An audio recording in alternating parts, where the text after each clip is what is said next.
વાળ કપાવવાના થઈ ગયા છે. લગ્ન આવશે, વાળ કપાવવા પડશે મારે.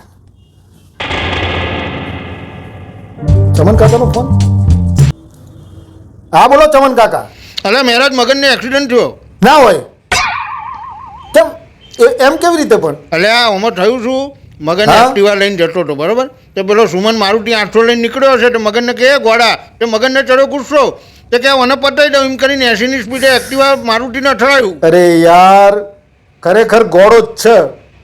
ચમન કાકા તમારા ઘરમાં હું બોલું ને તો તમને એમ થાય મહેરાજ બોલે છે, પણ તમે ખોટો એને ગોળાની હોસ્પિટલમાંથી હા. વહેલો લઈ આવ્યા.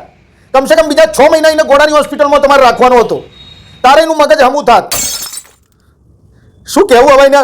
ખરેખર ગોળો છે બોલો. હવે તમે 80ની સ્પીડે એક્ટિવા મારુતિ 800 ને અથડાવો તો મારુતિ 800 ને શું થાય? હું એ જ કહું છું. કમસે કમ 120ની સ્પીડ હોવી જોઈએ એક્ટિવાની. Oh no. હલો હલો ચમ મૂકી દીધો ચમન કાકાએ?